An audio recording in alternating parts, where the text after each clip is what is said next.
Empires don't usually collapse the way we imagine.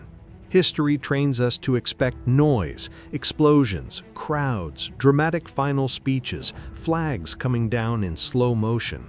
We are taught to look for the moment when everything ends, the single event that explains the fall. But real collapse is rarely that theatrical. More often, it is quiet, fragmented, and almost invisible while it is happening. It unfolds slowly, not in a day, but across years. And by the time it becomes obvious, it has already been irreversible for a long time. Sometimes an empire doesn't collapse in a battlefield. Sometimes it collapses on an empty road. At the height of the Cold War, the Soviet Union appeared unstoppable. Military parades moved through Red Square with mechanical precision, each step rehearsed, each formation designed to project permanence and control. Missiles, tanks, and artillery were displayed as symbols of absolute power. Factories ran day and night. Official statistics promised abundance, growth, and historical progress. From the outside, the system looked massive, disciplined, and inevitable, a structure too large, too centralized, too powerful to fail. But far from the parades and propaganda posters, the survival of this entire empire depended on something painfully ordinary, something so mundane it never appeared in speeches, slogans, or ideological debates. A truck. A truck carrying grain from the countryside to the city, a truck carrying spare parts to keep factories alive, a truck carrying food, fuel, and materials across distances that stretched for thousands of miles. This was not a metaphor, it was a dependency, and increasingly, that truck never arrived. Not because of sabotage, not because of war, not because of foreign enemies. It failed to arrive because the system designed to move it could no longer do so reliably. And when movement breaks down, power begins to decay in ways that no missile parade can hide. This documentary is not about generals, nuclear weapons, or ideology in the abstract. It is about logistics, about movement, about the quiet mechanics that decide whether a system functions in daily life or collapses under its own weight. If you're interested in understanding how power actually fails, not in theory, but where people live, work, and wait, consider subscribing. This channel looks past slogans and into the structures that quietly shape history. Because this story isn't really about war, it's about motion, and what happens when motion stops. The Soviet Union was vast beyond comprehension. It stretched across 11 time zones, covered 1/6 of the Earth's land surface, and sat on some of the largest reserves of natural resources ever controlled by a single state. Oil, gas, coal, iron, grain, almost everything an industrial civilization could need existed somewhere inside its borders. Tens of millions of workers were mobilized to extract, refine, and produce. On paper, it looked invincible. Steel output was counted in the tens of millions of tons. Grain harvests were reported as historic achievements. Energy production ranked among the highest in the world. Every chart, every table, every official report told the same story: strength, scale, inevitability. But scale cuts both ways. What made the Soviet Union powerful on a map made it fragile on the ground. Every ton of grain harvested in Ukraine had to be transported thousands of miles to reach population centers in the north and east. Coal from Siberia had to move across frozen terrain. Oil from the Urals had to be refined and distributed across cities that depended on uninterrupted supply. Every factory depended on raw materials arriving exactly when needed. Every city relied on a constant, invisible flow of food, fuel, and spare parts. None of this was optional. Logistics was not a supporting function of the Soviet economy, it was the economy itself. Without movement, production meant nothing. This is where the illusion began to crack, because while production numbers looked impressive from the center, delivery told a very different story at the edges. Goods existed, often in enormous quantities, but they failed to reach the people in places that needed them. Warehouses filled up in regions far from consumers, Inputs arrived late or not at all. Entire production chains stalled not because something wasn't made, but because it wasn't delivered. From above, the empire looked full. From the ground, it felt empty. The contradiction was subtle at first. Shortages appeared sporadically. Delays were explained away. The system still looked strong until it didn't. What mattered was not how much the Soviet Union could produce, but whether it could move what it produced across its own territory. And slowly, almost invisibly, circulation began to fail. And when circulation fails, power becomes an illusion.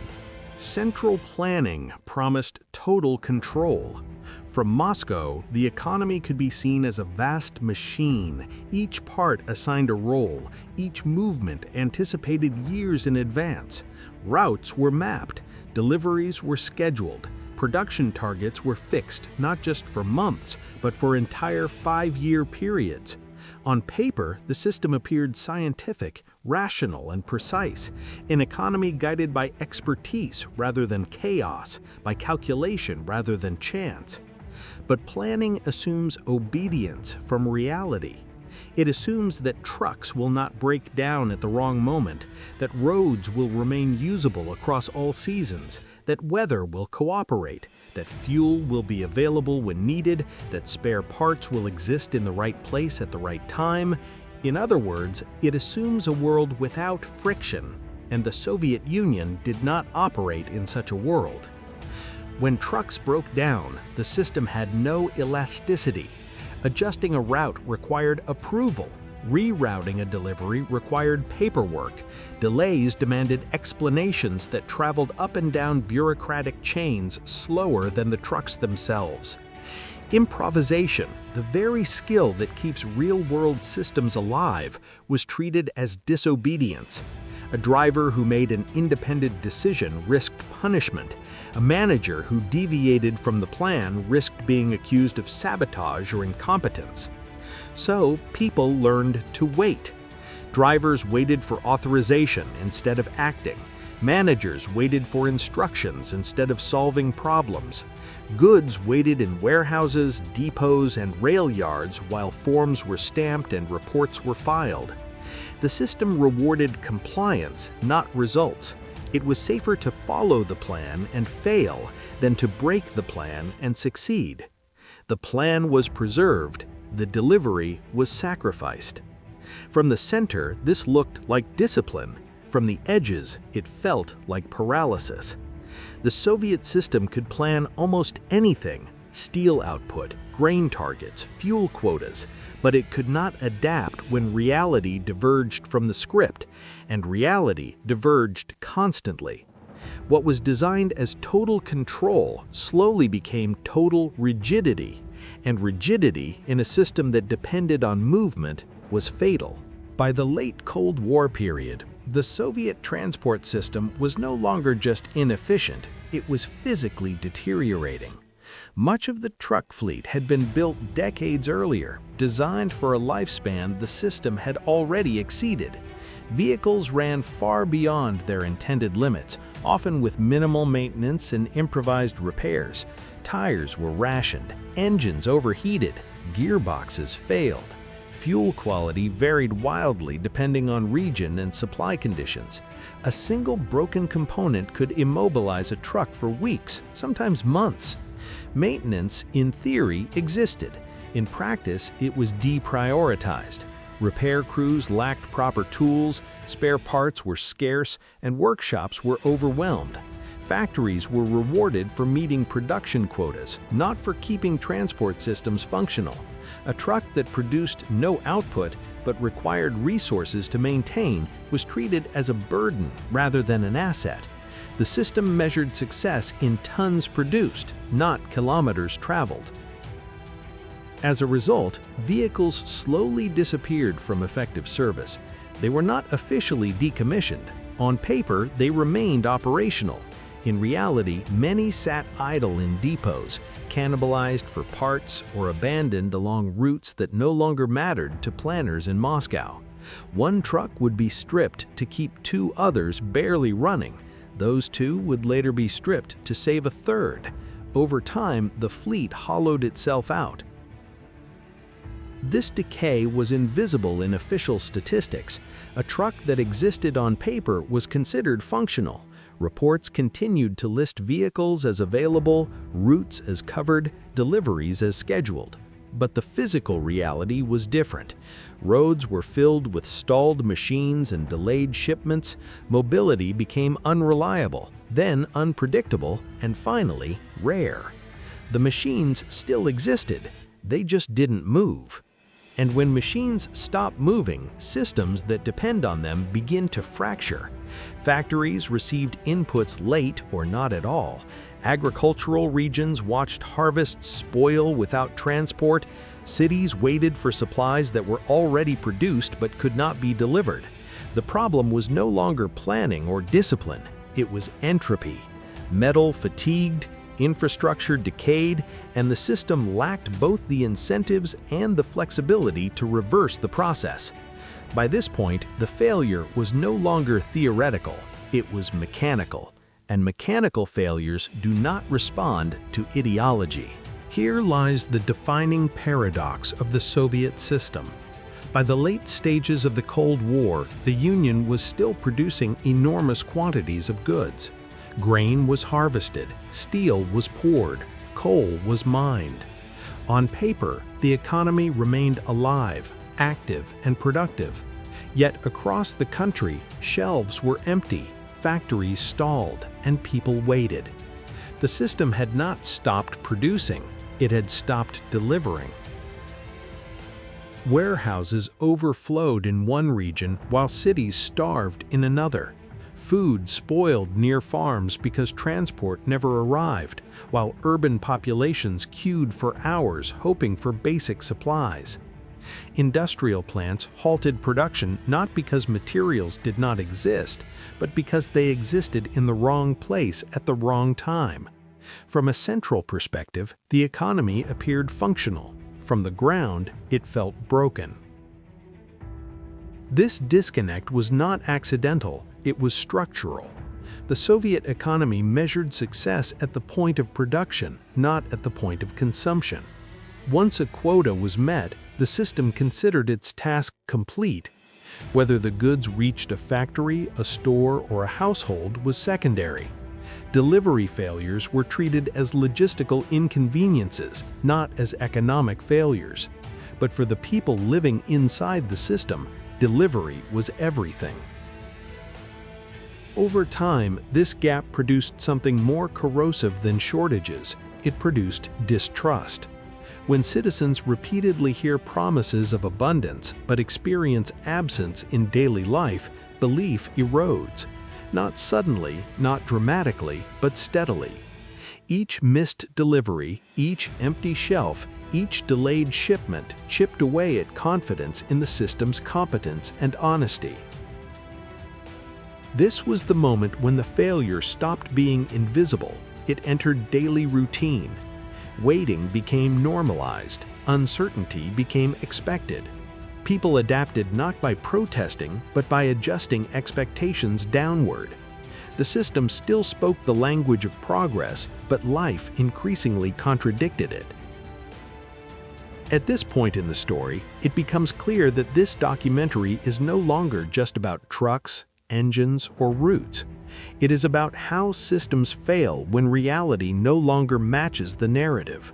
When what is reported diverges too far from what is lived, trust collapses. And once trust is gone, no amount of production can restore legitimacy. The economy still existed, but belief in it did not. To survive inside the Soviet system, managers, planners, and local officials gradually learned a crucial lesson. Reality was negotiable. Numbers were not. The system did not reward accuracy, it rewarded compliance.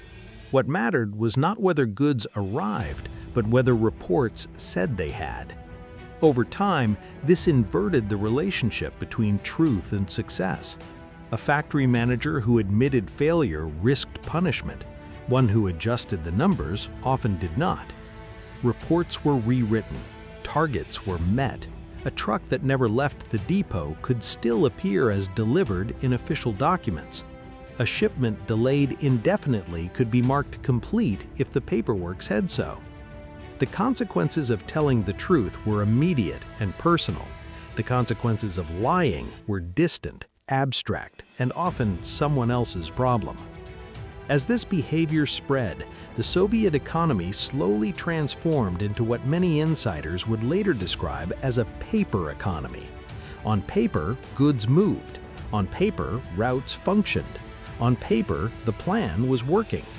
From Moscow's perspective, the system appeared stable.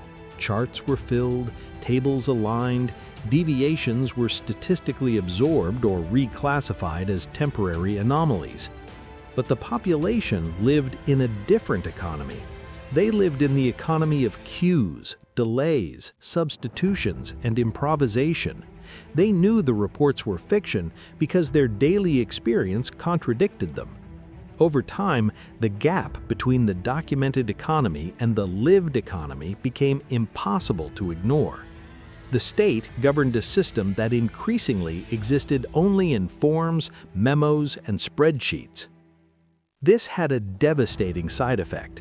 Once information lost its connection to reality, decision-making collapsed.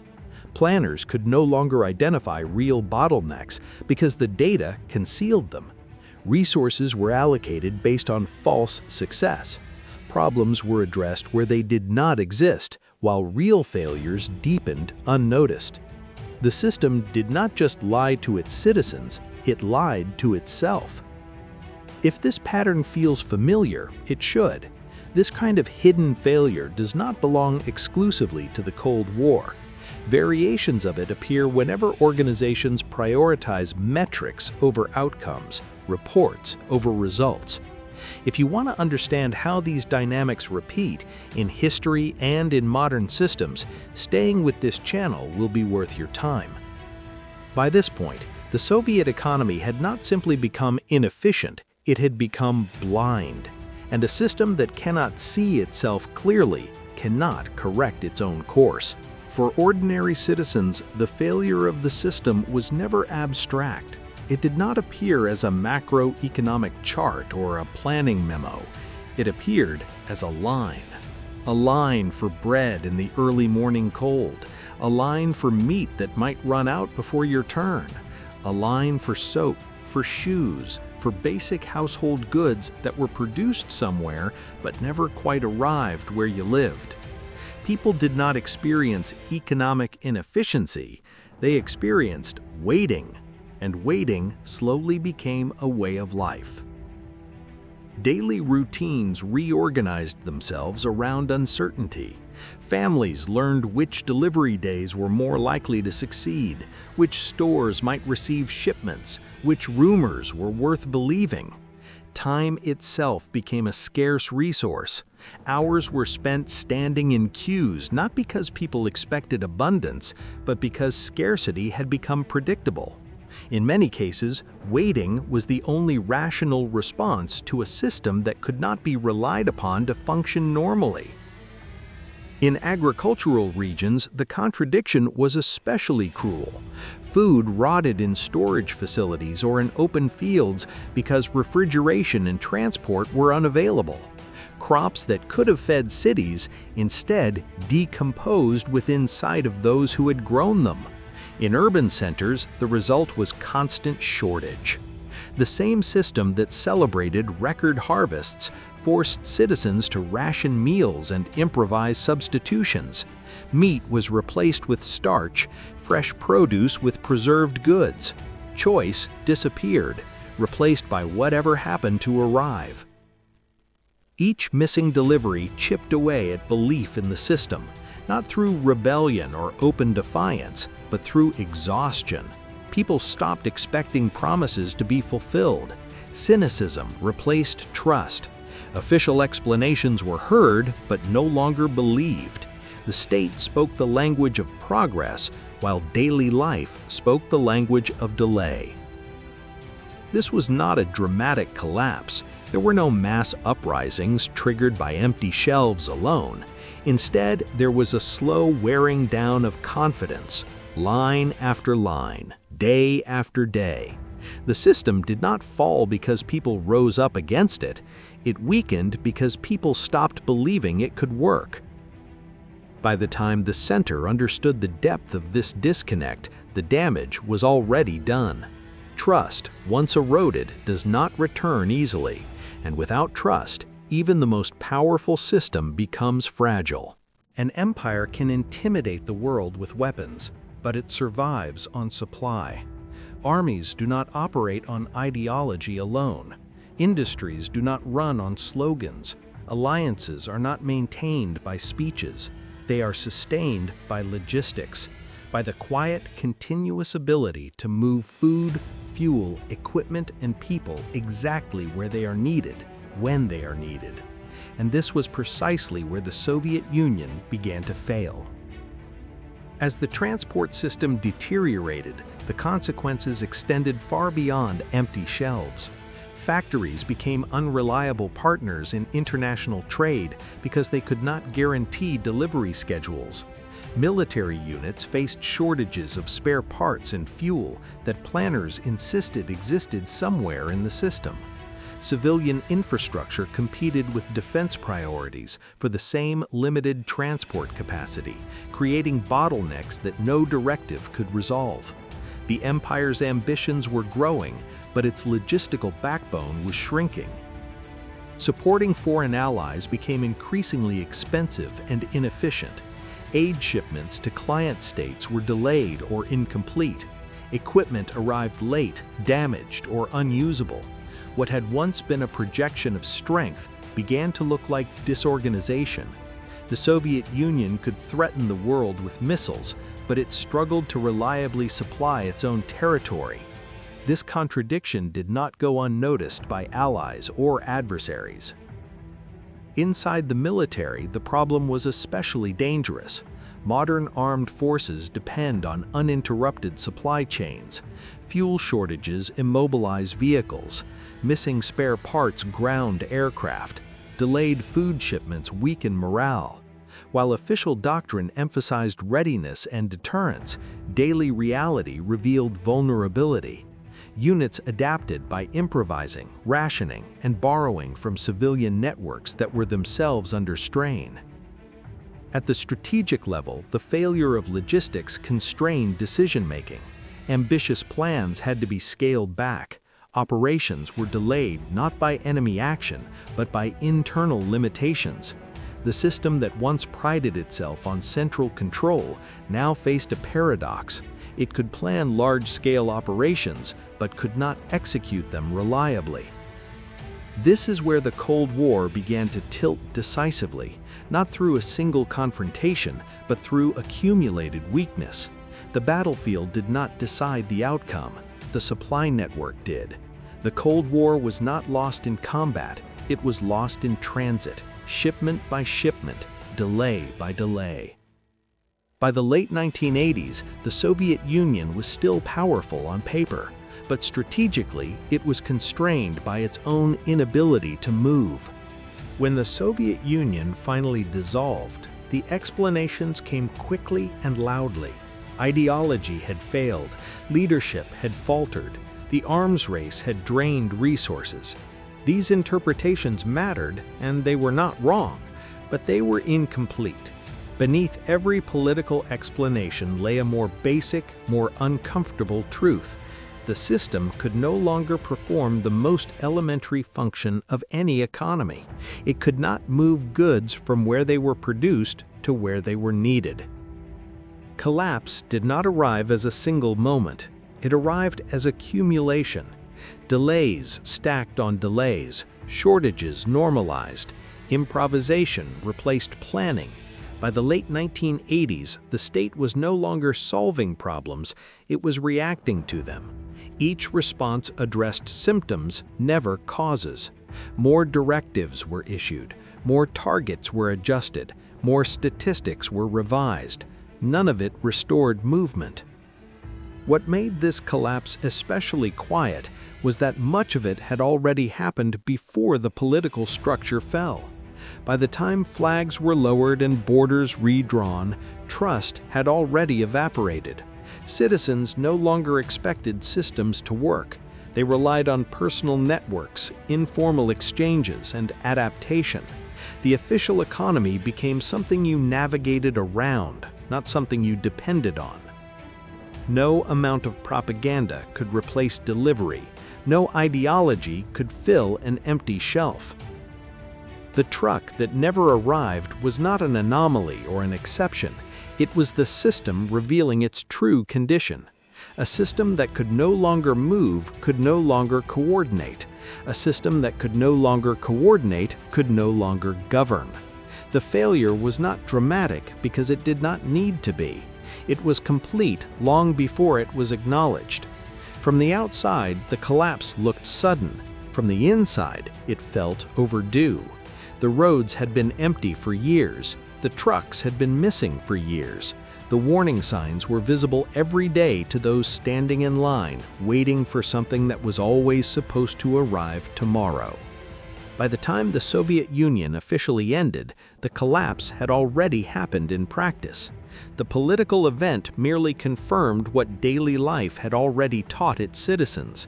The system no longer worked. The empire did not fall in a moment of chaos. It dissolved in a long silence.